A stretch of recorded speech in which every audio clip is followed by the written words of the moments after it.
Whoever is listening, welcome back. My name is Grayson, man. This is the Man with the Plan podcast, episode 45. Guys, as always, thank you so much for the support on the podcast. We are on iHeartRadio, YouTube, Spotify, Apple Podcasts, or wherever you get your podcasts. Today, I'm joined by a very, very special guest. His name is Chad Smith, played linebacker at Clemson, done so much that we're going to talk about. Won Fiesta Bowl MVP in 2019, taking down the Buckeyes in a thriller, one of the greatest semifinal games I've ever seen. Chad Smith, welcome to the show.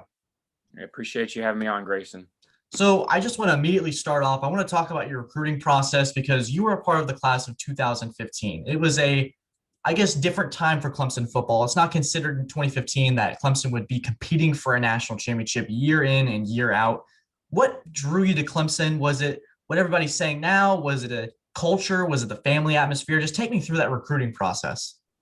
Yeah, no, for sure. I mean, you touched on a couple of points that drew me to Clemson already, just the family and the culture. But, Clemson kind of started to stand out to me back when they were playing, Ohio State in the Orange Bowl back in 2013 with Sammy Watkins and Taj Boyd. And I just vividly remember watching that game in my basement, just, how competitive they were, just, how they got after, Ohio State. And, Ohio State had that pedigree and the history and, little Clemson, I mean, people, that was when they were starting to make a name for themselves, still hadn't really gotten to that point. And, they won that game and, great fashion. And I was just like, man, that's a really awesome school. Like, I want to go visit there, that could be a school I could potentially see myself, playing for, being a part of.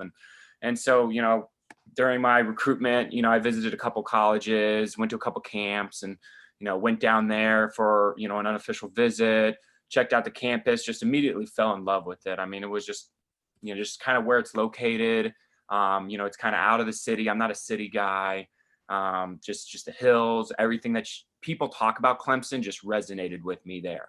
The people that have been there, visited, gone to school there, all that, it just resonated with me and it just felt like home immediately and was like, man, if I get an opportunity to come to Clemson, I'm coming. Yeah, take it. Yeah. Yeah. And so I was blessed and fortunate enough that after my junior year, actually, no, going into my junior year, I can't really remember. It's been a while. All I know is the date.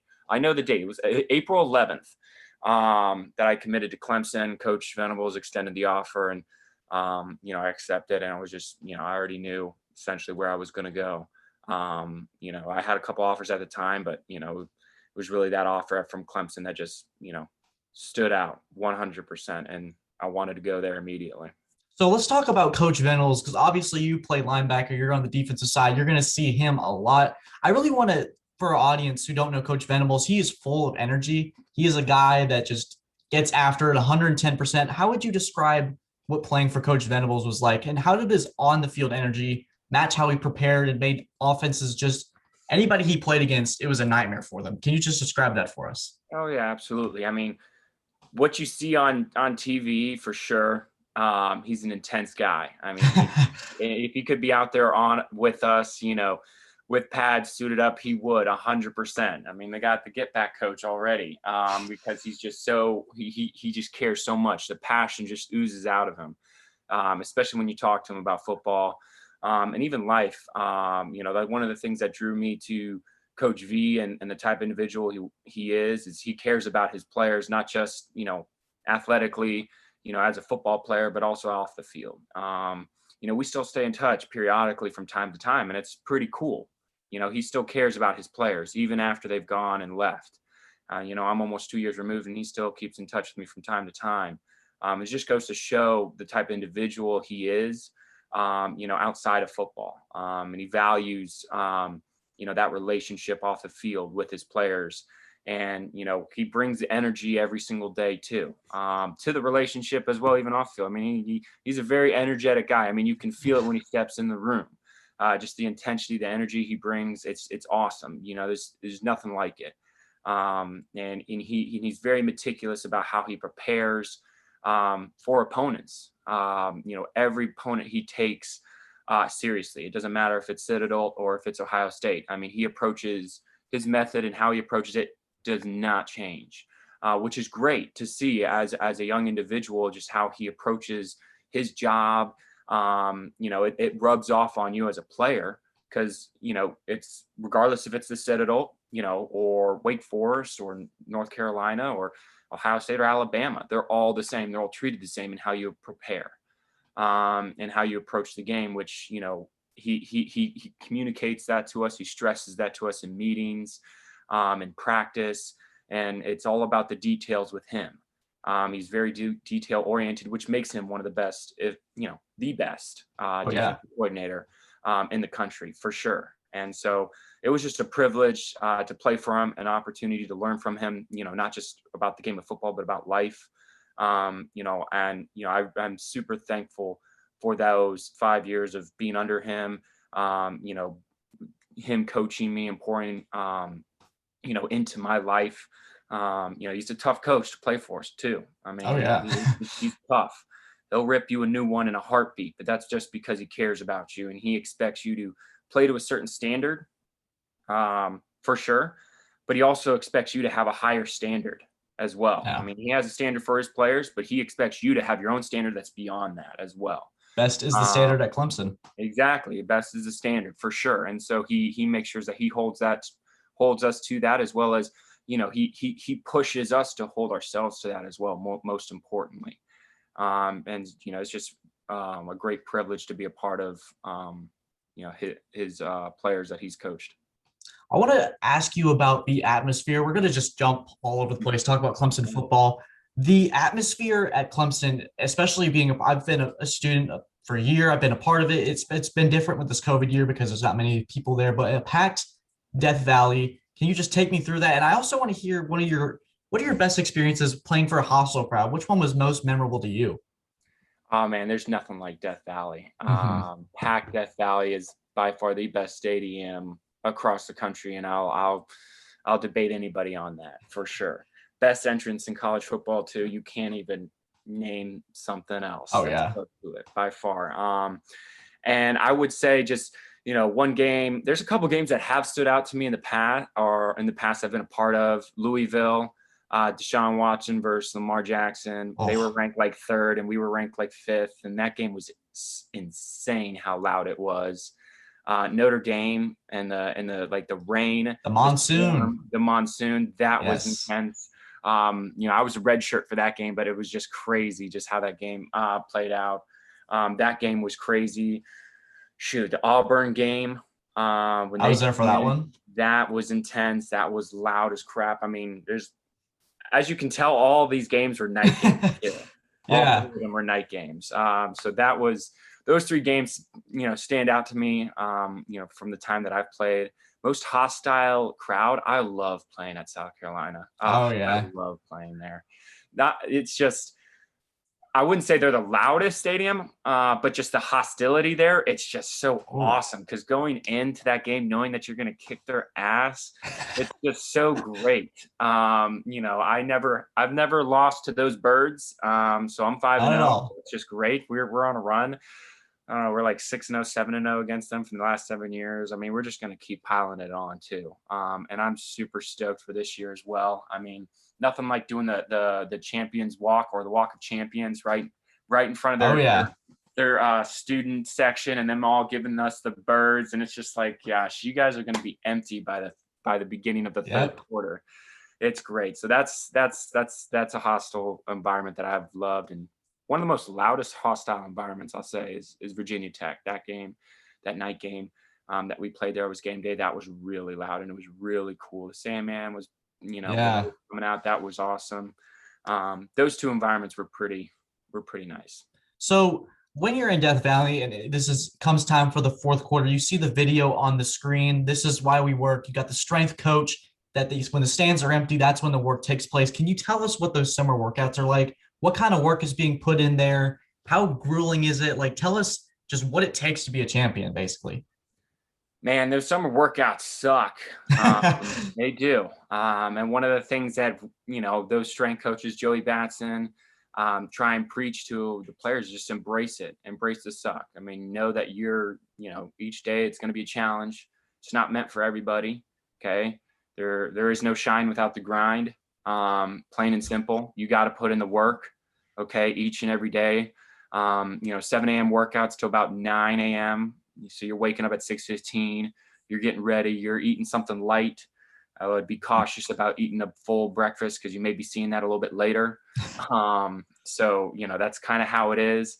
It's grueling, especially, for those guys, because there's two separate groups, 7 a.m. and then there's like a 2 p.m. group.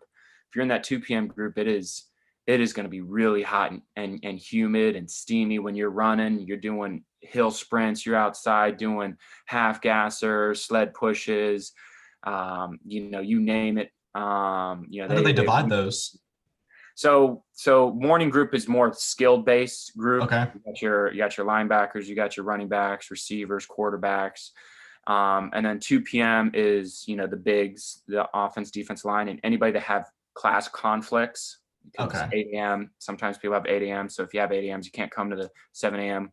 lift. So you would be in the 2 p.m. lift. So that's kind of how they were breaking it up in that regard. But about an hour 15 or so of lifting, and then your 45 minutes of conditioning, whether it's stations or hills or sleds or sprints, 110s. I mean, shuttle runs. I mean, they got it all. And it's tough, man. There were a couple days where, I knew exactly what I was getting myself into, and I would have, just that sinking feeling in your stomach, knowing that, all right, today we got sprints. We're doing leg day or whatever, and we got sprints afterwards. And it's just that sinking feeling, knowing that you're gonna get your ass kicked in that gym. That's painful. Gotta bring it. Yeah, it's painful. I'm not gonna lie. There's a lot of guys that have puked.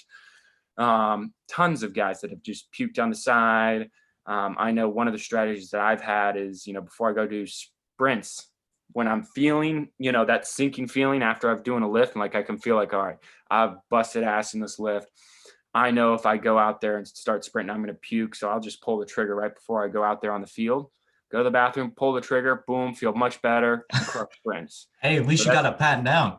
Yeah, sometimes, I mean, I wouldn't say that was routine every single time, but, whenever I did have that sinking feeling in my stomach, halfway through the lift, or, once we were about to transition to sprints or whatever condition that we've had, and I just knew that I would most likely puke. And I didn't want to just, have to go to the side to puke and then come back. I would just go to the bathroom, right before we hit the field to puke, and then hit the field and, feel much better. And once you've done them enough, you realize you got you know what to expect at that point. Yeah, exactly. And then, as the years go on, I mean, you start to get accustomed to the work that's put in. I mean, I would say that was more like the first couple years, and then maybe sprinkled here and there after that, after like my second or third year, just being a part of summer workouts. But it's great, man. I miss those times. Not gonna lie. Surprised, I do miss it. So I want to talk about Coach Sweeney, because obviously he's gotten a lot of let's just say some stuff in the media. You either have a really high opinion of him or you really don't. So I want to just ask, what do you think people aren't saying enough about Coach Sweeney? Is there something that people aren't seeing? Is there something that is so great about Coach Sweeney that maybe the media needs to pay more attention to, or something that he does every day? Like, take me through what it's been like with Coach Sweeney, and then just some stuff people aren't talking about. I mean, one thing about Coach Sweeney is what you see is what you get in the media. Very charismatic guy. He cares. He loves his players. He loves the school. He loves the Lord. He talks about, the Lord all the time, Christ. That's in his message consistently to his players, which is something that, you don't see very often. Man of God, which is awesome. One of the reasons why I chose Clemson as well. He considers himself as the average Joe with, just as the average Joe with a dream job. And he doesn't see himself any different than, anyone else walking the streets, by any stretch. He is easily approachable, very easily approachable. He just cares so much about the player, more so than winning football games. He doesn't care, nearly as much about winning national championships as he does about, the individual player and how he's going to shape that man to be, or that boy to be a man, man of God, a great son, future great husband, father, all of that. He cares so much about that I think that can sometimes get overlooked. Yeah, he says it a lot in the media, which some people can take that for granted. As people on the outside, like, yeah, he says that he cares about his players all the time, but that's something that he values more so than really anything about football, this job. That's something that he lives and dies by, essentially. It's something really different when the media he says in front of a microphone, I care about these kids, and then actually seeing that take place. Because I feel like we get a lot of you talk a lot to the media, you say one thing and do the other, but I think with Coach Sweeney, it's actually very genuine. I think that's something that people obviously take for granted, like you said. Yeah, exactly. And he's one of the most authentic guys you'll be around. Which in this day and age, just in general, it's hard to find authenticity, true genuineness. And that's what he's all about. Which I think is something that stands out. Which as a recruit and stuff like that, sometimes you're not always going to find it. You're going to hear people that just say, the lines that they're supposed to say, but for him, it's all real. It's all real. And he doesn't say it just to say it. It matters when he tells you, I care about you. I love you. I'm here if you need anything. Like, that matters. I have his phone number. I could call him. He may not answer, but he'll give me a call back one of these days. Shoot him a text. He may not answer right away, but he'll get back to me. That's the type of individual he is, because he cares about all of his players. Yeah. That's Coach Sweeney in a nutshell, man. Yeah. So we're gonna get to your Monster Fiesta Bowl game, but besides that, what would you say was your most memorable performance or best game that you were a part of? Man, I would say one of the memorable performances was Georgia Tech, the first game I ever started. That was a night game. That was really great. I played one of my better games by far. That first game I hit the field as a starter my 5th year. Also, Boston College was another great game that we played. I think it was also another night game. Yeah, that strip sack on the quarterback and Cream, Logan Rudolph scooped and scored. That was really awesome. That was really cool. One of the most memorable games to ever be a part of was definitely had to have been the first time we won the Natty in Tampa Bay. Deshaun to Renfro. I mean, that was just surreal. It's iconic. It'll live forever in sports. As long as football's a thing, you'll see that image everywhere. Yep, exactly. And it's just like, man, I was on the field. I was there. I was part of that team. I played in that game. It's just like, it doesn't really sink in too much. It sinks in more and more as you're away from the game. I would say. I mean, being a part of it and just coming out of that, it was super awesome. That's so cool. But like the gravity of it, like, doesn't hit as much until you really like sit down and reflect, like, man, I was actually part of that game. Like, I was part of college football history. Like, that's just surreal. Like, to me, like, it's still like surreal. We got my family was lucky enough to get tickets for that game, and that was still the time where it was kind of like, can we really do this? Are we really going to pull this off? Like, my sister, my mom are crying. Like, I was only 15 at the time, and I got dudes that I don't even know who were hugging me, and they're like, oh, like, I've been watching Clemson football for so long. I've been waiting for this to happen. And it was such a surreal experience. I think, like you said, the more you're away from the game, you kind of go, wow, I can't believe I was a part of that. I feel like as a fan, the more years that pass, you're like, wow, I was actually a part of that game. Because they're going to be documentaries on that team that season for sure. 100%. Yeah, and that's one thing I'm going to be looking forward to. You didn't get that. You got to get you another interview, man. Yeah. Talk about that time. All right. Let's talk about that Fiesta Bowl game. I don't think I've ever been more. I think that's been the most roller coaster of emotions I've been through a game. I want to go straight to the point. Y'all were down 16-0 against Ohio State. I was in shambles. I didn't know what was going on. Take me through the sideline. What was y'all's attitude towards that game? Y'all didn't panic. Obviously, y'all came out with the W. How was the sideline like? How was Coach Sweeney? How was Coach Venables? Take me through what y'all did to be able to mount a comeback against Ohio State team that many thought were going to win the national championship. Yeah, no, I mean, we never lost sight of, what the end accomplishment, what the end goal was going to be, and that was going to win the game. I mean, we still had 100% faith that we were going to pull it out. We were going to win the game. It just took one play at a time. That was kind of our mindset. Okay, yeah, we're down 16-0, but we had some really great red zone stands as a defense, and we were really proud of that. That game we definitely were a little bit of a bend, don't break defense, which we don't necessarily want to be at Clemson. I mean, typically we do a little bit better than that, but they had a great team. They had great players. They were just making plays. We made a couple of mistakes that they took advantage of. But when they got down in the red zone, that's when we really buckled it down. And we really were, as a team, as a unit out there, like, hey, listen, anything but a touchdown, anything but a touchdown. All right. Turnover, field goal, at worst case scenario, they're getting a field goal. Okay. Best case scenario, we're getting a turnover and we're going the other way.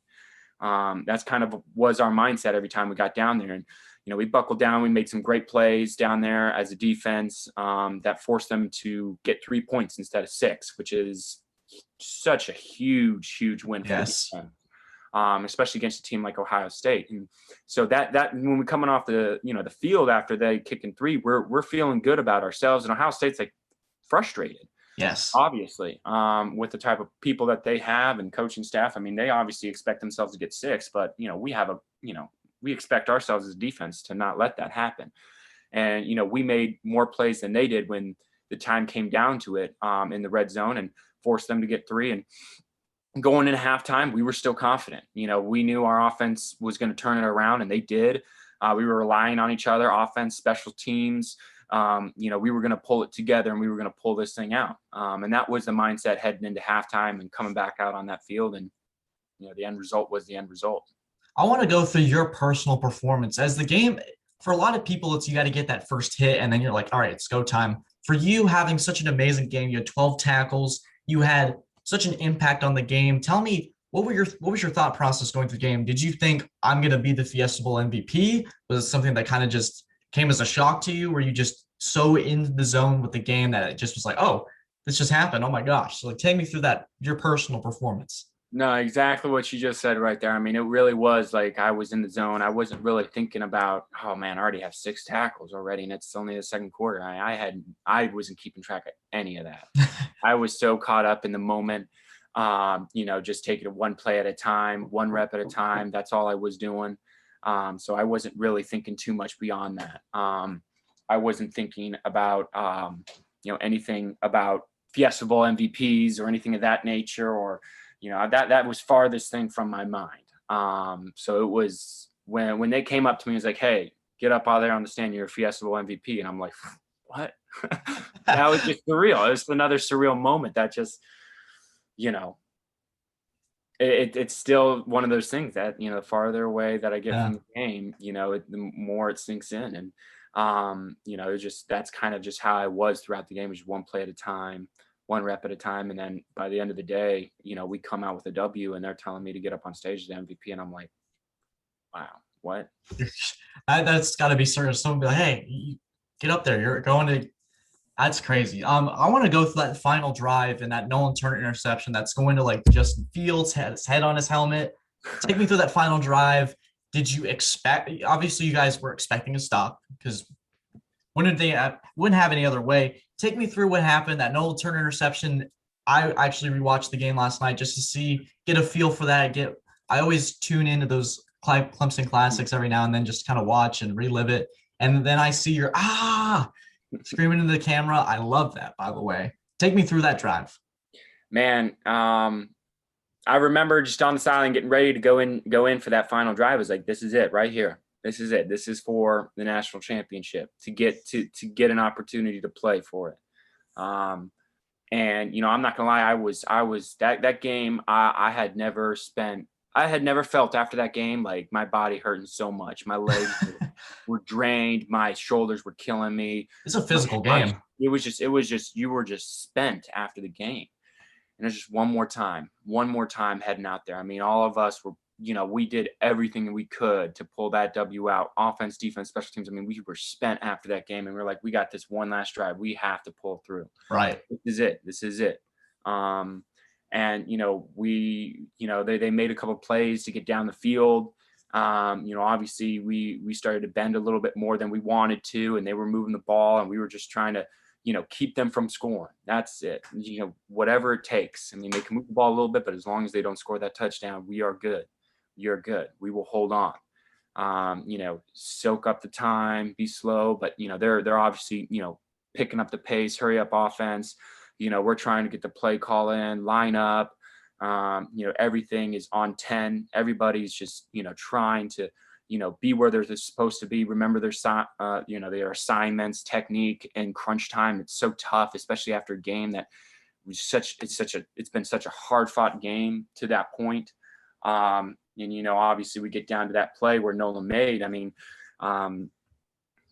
that was just an unbelievable play by Nolan. That's just being disciplined where he's supposed to be, right place at the right time, based on him doing his job, and his assignment and knowing what he's supposed to do. Guess there was an errant throw by Justin Fields, or miscommunication or whatnot. I mean, that's what happens in crunch time. If you're not on your P's and Q's, you're going to end up paying the price. And so, I guess there was a slip up on them. Nolan was in the right place again, right time, was doing his assignment, made the play. And it was just one of those things, just surreal at the moment. Like everything just goes numb. Everything goes numb. It's like what you see in the movies where everything is silent, but you hear that loud noise of the crowd going crazy. And, everything's moving a million miles an hour, but it almost feels like it's in slow motion, but it's just, there's two completely different spectrums of it. And it's just such a surreal moment that being a part of that, especially if, again, going back to how spent we were, it was amazing. That's great. I was trying to do research, get stuff on it. I found a fascinating quote by Dabo Sweeney saying that you were the epitome of what Clemson football is all about. Tell us, what does that mean to you? And what do you think he meant when he said that to you? I mean, that obviously means a lot coming from him. That's definitely something that, definitely means a lot to me. What I would say that means just about Clemson football and what they're all about. I mean, I would like to think that, I have grown from a boy when I first walked in to a man when I left. And that's what Clemson football is all about.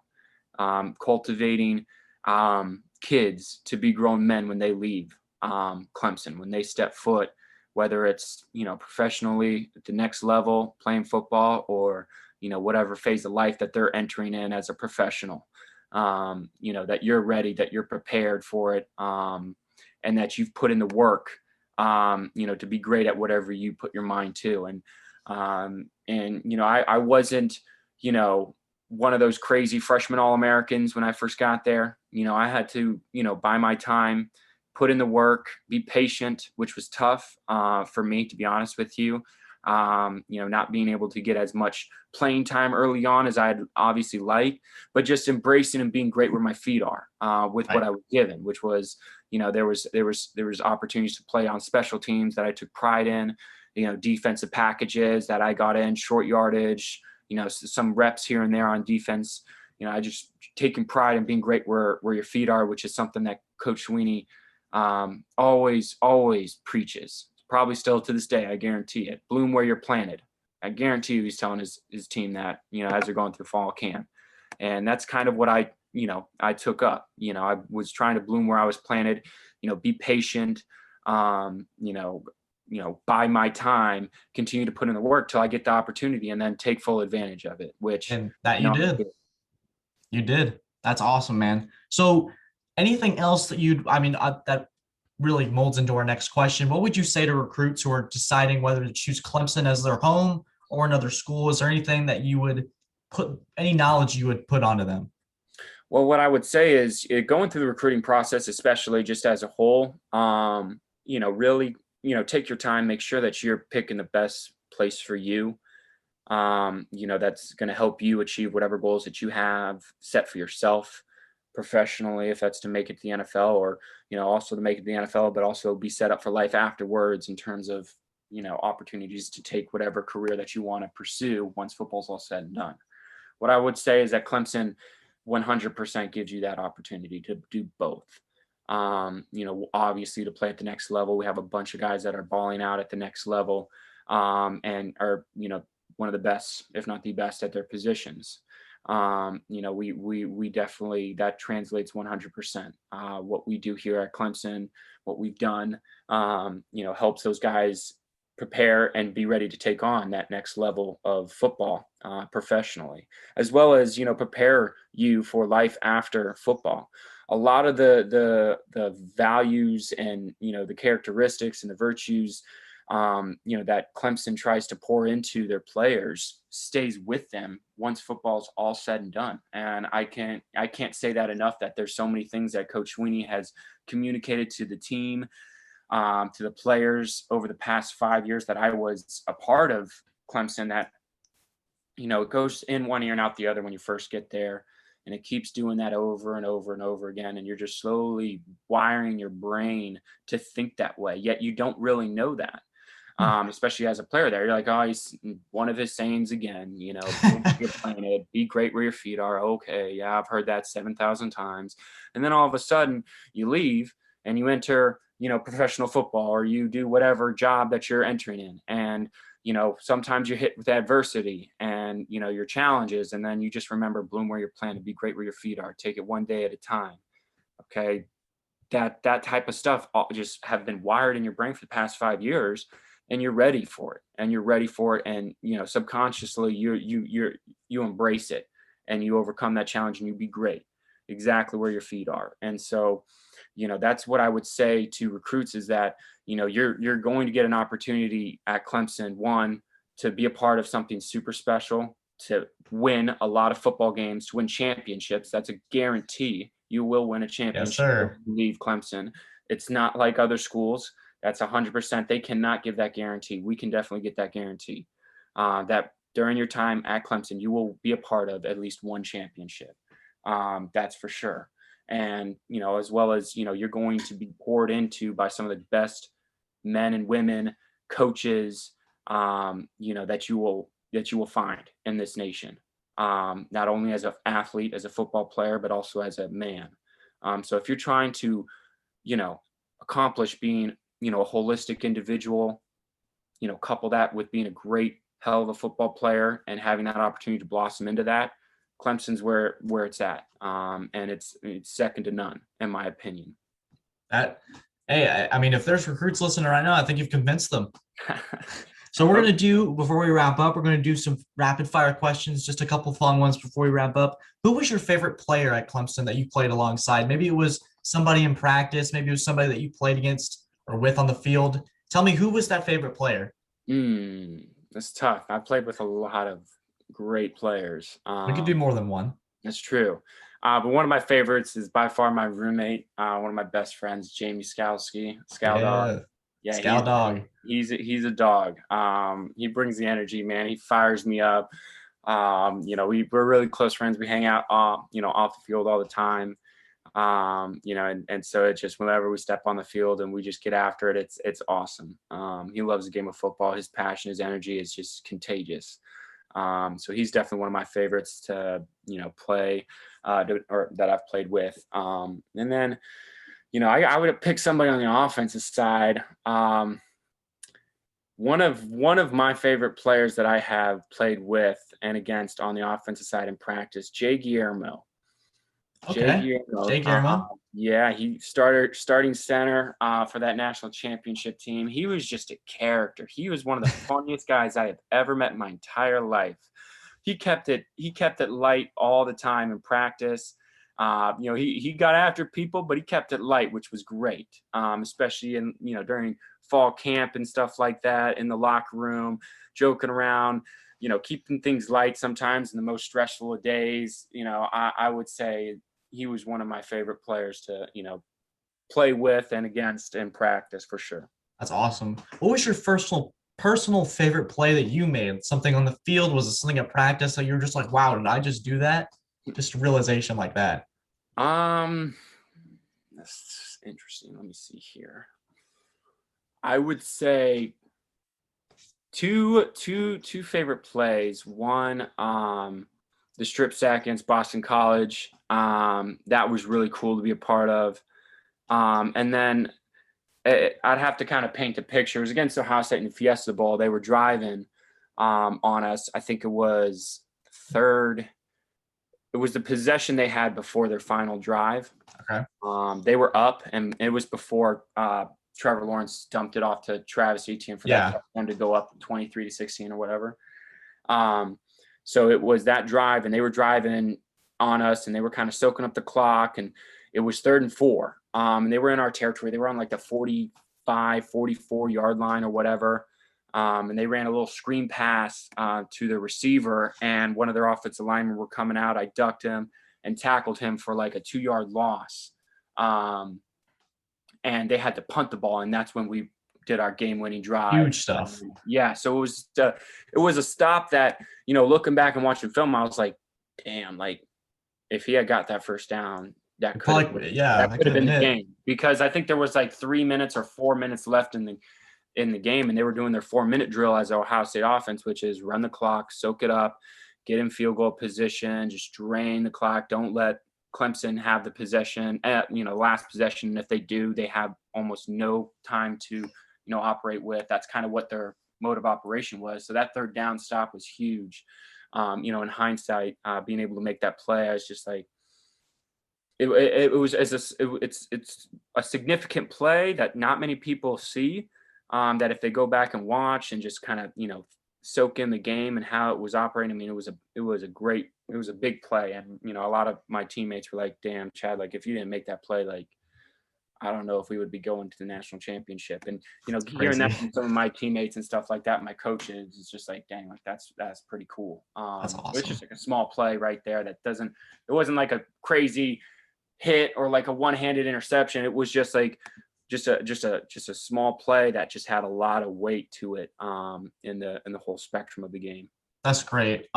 So I mean, Jay Camiro can be a part of this next one. What was one of the funniest stories you've ever had or experienced at Clemson? Now, to say if you can spill the secrets if you want to.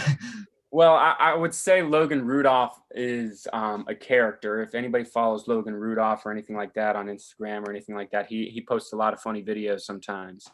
But if any Clemson fan knows Logan Rudolph, they should know Coach Stiff. And if not, I would just go, look up Logan Rudolph on Instagram, find some of his videos. He's got some really funny videos of what he does. But he did like an impersonation of one coach during a team meeting. It was like our tight ends coach, Danny Pearman. And he just nailed the impersonation spot on. And people were just rolling on the ground, laughing and dying in that team meeting. I mean, Coach Sweeney was dying. Everybody was just laughing.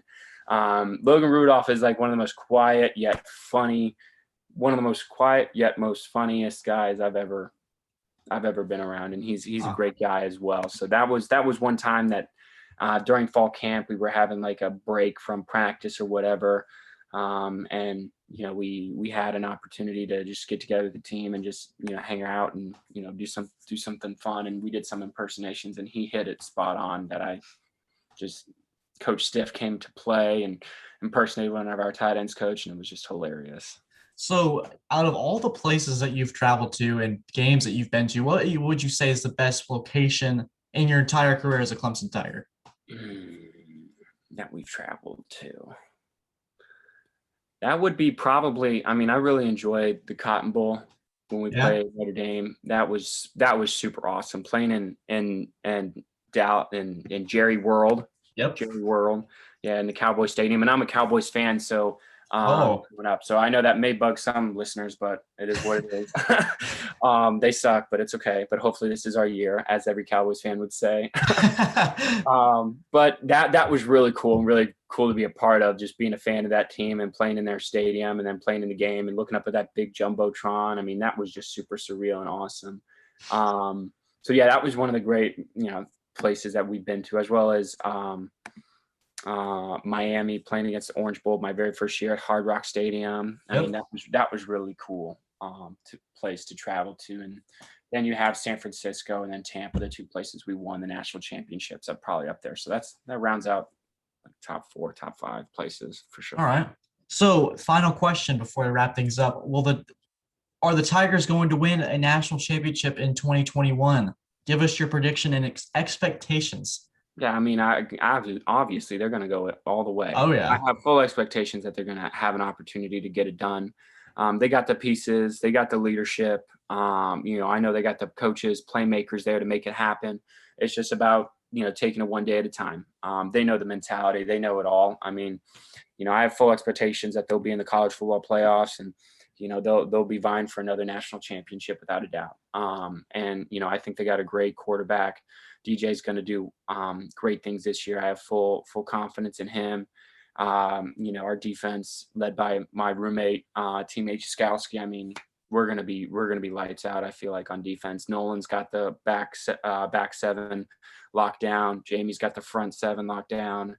And then you got great D line, great coaches. I mean, it's all about just being great where their feet are, one day at a time in fall camp now. I know it probably sucks, heat, but they're getting after it, and I know they're getting better one day at a time. So I'm really excited, really pumped, man. That Georgia game's gonna be big. I'm gonna try Oh and yeah. see if I can get a ticket to go down there. I know it's probably gonna be sold out for sure, so it'll be interesting. But I'm pretty excited. It's gonna be a big game, and we'll see what happens. Yeah, I missed out on that student lottery, so it's been kind of a couple days to like get over it. Been like, well, I'll find a way to get with some people and watch it because it's gonna be a hell of a game. Oh yeah, 100%. I'm super excited for it. All right, guys, that wraps up the Man with a Plan podcast, episode 45, with special guest Chad Smith. Do you have anything you want to say before we wrap things up? Man, go Tigers. Grayson, I appreciate you inviting me on and chatting about, just Clemson football, man. That's awesome. I appreciate the opportunity, man. All right, well, that is episode 45, guys. I hope you enjoyed. Spread this podcast, share the word. This is a fantastic interview and a great guy in Chad Smith. Guys, have a fantastic day, weekend, and as always, take care.